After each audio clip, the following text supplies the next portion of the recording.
Everyone was laughing at my graduation dinner, glasses clinking my mother's rehearsed smile, my father pretending to be proud. I was still smoothing the crease of my gown when Grandma Evelyn leaned in her voice, warm and oblivious to the grenade she was about to drop. "I'm glad the 1,500 I send you each month is helping." The room didn't go silent. It collapsed.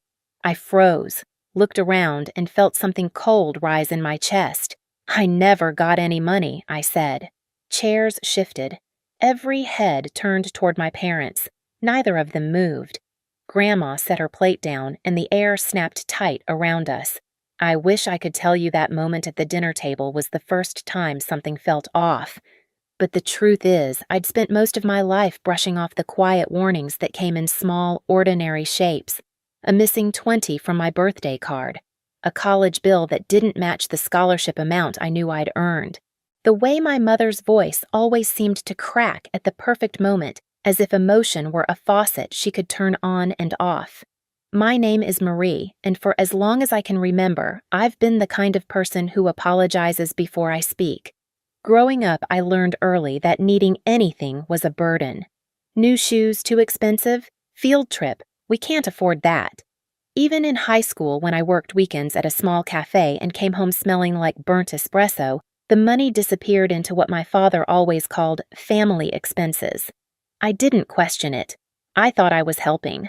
By the time I entered college, I'd mastered the art of surviving on almost nothing.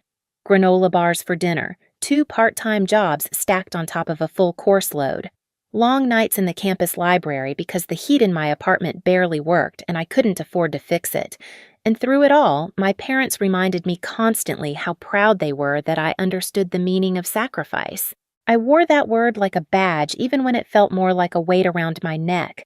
My mother, Diane, played her part well. She had this soft, trembling way of telling me how guilty she felt that she couldn't give me more. "We're trying, sweetheart," she'd whisper, eyes shining with practiced tears. My father, Victor, balanced her theatrics with cold practicality. "Money's tight," he'd say. "Be grateful we're keeping you in school at all." I believed them. Why wouldn't I? The only person who ever made me feel safe was Grandma Evelyn. She lived in a different city far enough that visits were rare. When she came, she'd hold on to me like she was trying to memorize the shape of my ribs. But whenever she suggested spending more time together, my mother would step in with a smile that never touched her eyes. "Marie's overwhelmed with school. We don't want her falling behind." Evelyn never pushed. I never questioned it. But looking back, I can see the pattern. Every wall I ran into had my parents' fingerprints on it. And that night, sitting between the people I trusted least and the one person who'd always loved me honestly, I realized this wasn't the start of a mystery. It was the end of my ignorance. We didn't leave the table right away. For a few suspended seconds, we all just sat there caught in the gravity of Evelyn's sentence and my reply. The dining room warm a moment earlier felt suddenly sharp, the way air feels right before a glass slips off the counter. I could hear my own heartbeat louder than the chatter that had filled the room minutes before. Grandma's hand stilled halfway toward her water glass. She didn't look confused. She looked alerted. Like something that had lived in the back of her mind for years had finally stepped into the light. Her fingers tightened slightly, then she set her plate down with a soft, deliberate click that echoed louder than it should have. Across the table, Harper's eyes flicked from my face to my parents. She wasn't smiling anymore. Samuel leaned back slowly, studying Victor like he already knew where this was going. My parents didn't speak. Diane's smile stayed frozen in place, too, perfect, too stretched like wax melting at the edges. Victor's jaw clenched once a tiny movement, but enough to tell me he was calculating every possible exit. "Marie," my mother finally whispered, voice high and brittle. "Sweetheart, I think you misunderstood." But Evelyn cut her off. "No," she said quietly. She didn't misunderstand anything. My father cleared his throat, a sound that tried to reclaim authority but failed. "This isn't the time for confusion," he said, glancing at the guests with forced composure. "Let's discuss it later." "No," Evelyn repeated, sharper now. "We'll discuss it now." Her gaze shifted to me. When was the last time you checked your account? Dear heat flushed up the back of my neck. I swallowed. I don't have any transfers, not a single one. The sound that left Evelyn wasn't surprise. It was resignation, a soft, wounded exhale like a truth she'd hoped she was wrong about but had known for too long. Diane stood abruptly, napkin crumpling in her hand. Mother, please, this is embarrassing. For who? Samuel asked quietly. His voice sliced through the room. I watched my mother's face collapse into the expression she'd perfected over years, the trembling lips, the sad eyes, the silent plea for mercy. The performance she always used when the walls came too close. But no one rushed to comfort her. Not this time. As guests awkwardly excused themselves, the room emptied in slow-motion ripples. The moment the front door closed behind the last person, Victor turned to me. "We'll handle this privately," he said, tone flat with warning. But something in me had already shifted. Privately, I murmured, "You mean like you handled the money?" My mother flinched. My father's eyes sharpened. That was when my phone buzzed. A text from Harper.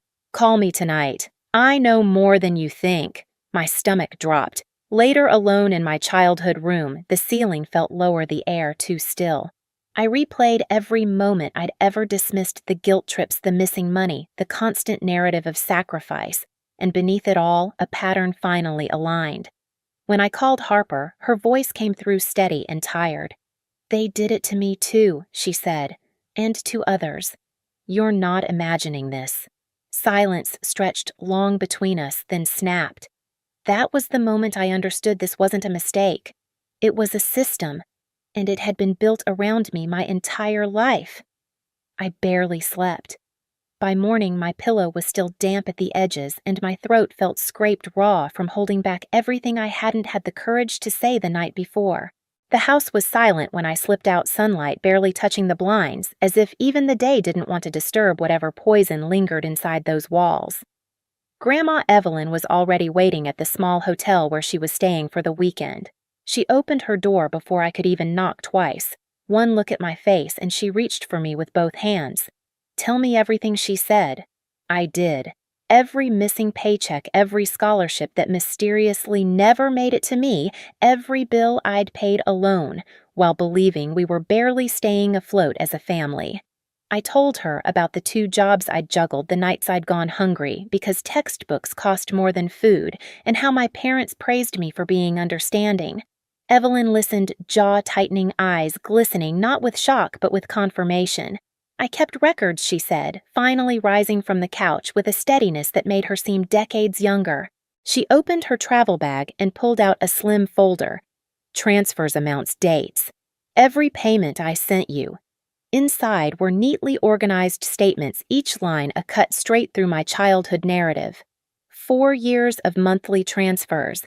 Notes she'd written on the sides, reminding herself why she sent extra some months, because I'd sounded tired on the phone, because finals were approaching, because she didn't want me to struggle. But I had struggled. Hard. My hands shook. "Where did it go?" "You know where," she said softly. I did. I checked my own accounts next. No transfers. Not one. I called the bank hoping for some explanation that didn't make me sick, but the representative hesitated before speaking. "There is a joint account under your name, opened when you were 17. It lists Diane as the primary." My stomach flipped. I had never signed anything at 17, not for a joint account. By early afternoon, I was sitting in a downtown cafe with Harper, who slid into the booth across from me with a look that told me she'd been waiting years for someone else to see the truth. They did the same thing with my trust, she said. Told everyone I was irresponsible. Meanwhile, the money just vanished. Her words tugged at a thread in my memory, and suddenly a flood of forgotten moments came crashing back. My father dismissing Samuel as jealous, my mother insisting certain relatives were bad influences, the careful cage built around my life, one excuse at a time. "They isolated us," I whispered. "That's what people like them do," Harper said. When I told my boyfriend Ryan everything that night, he rubbed his forehead and sighed. "I don't know, Marie. Maybe you're overreacting. Money stuff gets messy." It wasn't the wrong answer. It was simply the final straw. By morning, I was sitting across from Attorney Alden Evelyn beside me, her hands clasped in quiet fury. "This isn't just financial mismanagement," Alden said after reviewing the folder. "This is financial abuse and fraud." I felt something settle inside me, not rage, not grief. Purpose. "We can move forward," he said, sliding a notepad toward me. "But it has to start with intent." I nodded, the decision already made. "I'm ready." The cafe we picked sat in a quiet corner of the city, the kind of place with warm bulbs hanging from the ceiling and the smell of roasted beans drifting in slow waves. It should have felt comforting. It didn't. My hands wouldn't stop shaking as I wrapped them around a mug I hadn't taken a single sip from. Evelyn sat beside me, calm in a way only someone who had already walked through fire could be. Samuel arrived next, nodding to both of us before taking the seat across from me. The empty chair beside him waited like an open wound. "They'll come," he said. "People like them always think they can control the ending." He wasn't wrong. Victor and Diane walked in 10 minutes later, dressed like they were attending a meeting they expected to win. My mother scanned the cafe, eyes wide and pleading, as if hoping this was all some kind of misunderstanding. My father walked like the floor belonged to him. They stopped short when they saw who was waiting. Mother Diane breathed, voice breaking on command. "Marie, sweetheart, why are we doing this here? Because here?" Evelyn said quietly, "You won't be able to twist the truth." Victor's jaw pulsed. "Let's sit." They took their seats. The moment Diane's purse touched the floor, I reached for my phone, unlocked it, and placed it face up on the table. "Recording," I said. Diane's mouth opened. "Marie, how could you—" "It's for clarity," I said. "No more confusion." Victor leaned forward. "You're acting impulsively. We can talk about the money. There were reasons." "Good," I said, interrupting. "Let's talk." I slid Evelyn's folder across the table. Victor hesitated before opening it. His expression didn't change, but his fingers stilled. "These are transfers," I said. 4 years' worth. And the bank says I never received a single one. My mother blinked rapidly, shifting into the persona she'd perfected, soft, voice-trembling chin, a martyr sculpted out of guilt. "We were going to give it to you after school," she whispered. "As a surprise. We only wanted to protect you. You were so young. You forged her signature." Evelyn said each word a deliberate cut. "On an account she never opened." "You stole from your own child." Diane's tears vanished. "Forged. That's absurd. I confirmed it with the bank," I said, my voice steady, though a tremor crawled up my spine. "I wasn't even 18 when that account was created." Victor closed the folder. "There were expenses, family expenses. You don't understand the weight of financial responsibility." I almost laughed. I worked double shifts to keep my heat on. He didn't blink. "They took from me too," Harper's voice said suddenly behind me. She stepped out from a corner booth where she'd been waiting as planned. She walked to our table with steps that didn't waver even once. "My trust fund gone. My parents told me I must have mismanaged it. I believed them. Turns out the transfers went straight to accounts tied to Victor." My father's shoulders stiffened to tell he'd spent years hiding. "Lies," he said. "Families help each other.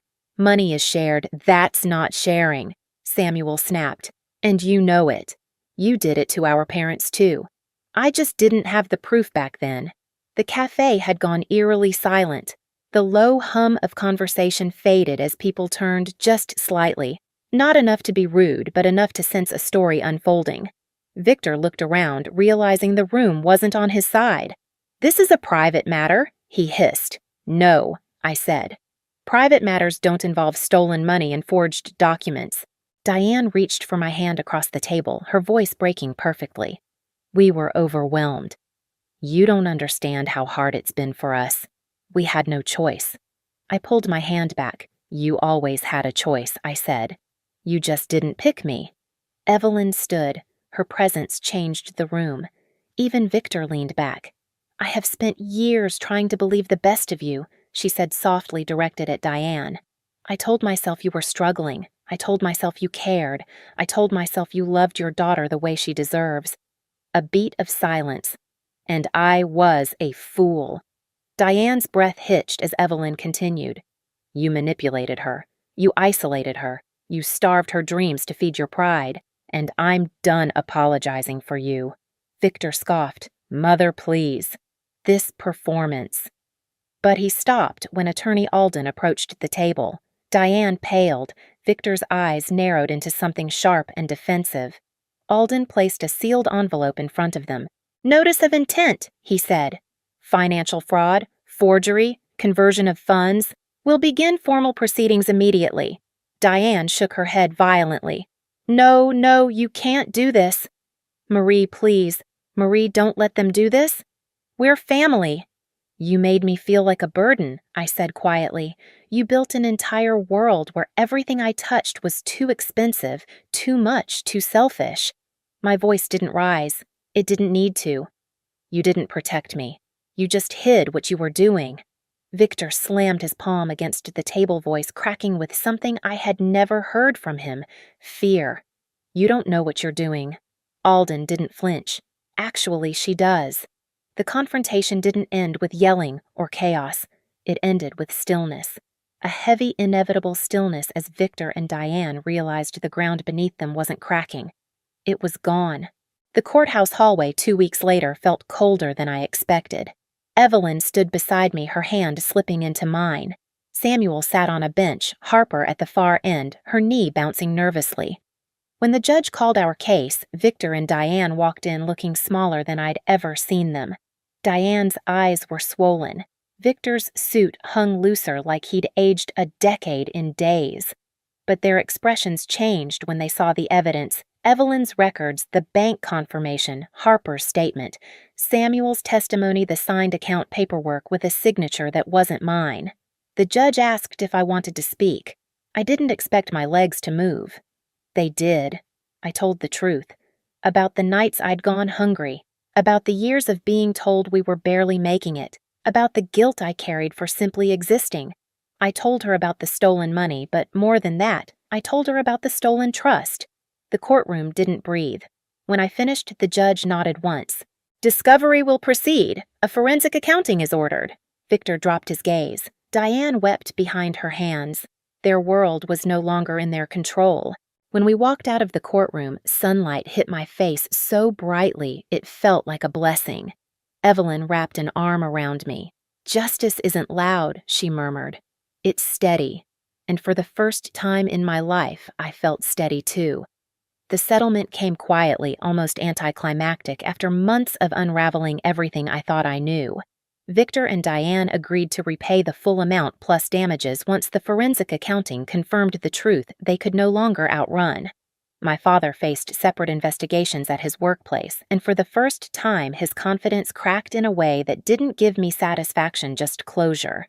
I moved into a small apartment overlooking the city, the first place that felt entirely mine. Some nights I'd catch myself waiting for guilt to creep in, the old instinct to apologize for wanting space, for wanting peace. But it didn't come. Evelyn visited often. We planted herbs on my windowsill, made tea in the evenings, and talked about the scholarship fund we would build, the one that would keep another student from falling through the same cracks I did. Harper and Samuel became constants too. A small, unexpected circle formed around me, one built on honesty, not obligation. The past hadn't disappeared, but it no longer defined me. I'd taken my life back. Looking back, that graduation dinner didn't break my family, it revealed what was already broken. And in the space that truth created, I built something new. Not perfect, not painless, but real. A life where help isn't a weapon, love isn't conditional, and my worth isn't measured by what I can sacrifice. If you've ever had to protect yourself from the people who were supposed to care for you, I hope my story reminds you of this. You're allowed to walk away. You're allowed to choose peace. And if this story stayed with you, share it, join the conversation in the comments, and subscribe for more true family stories. You're not alone, not anymore.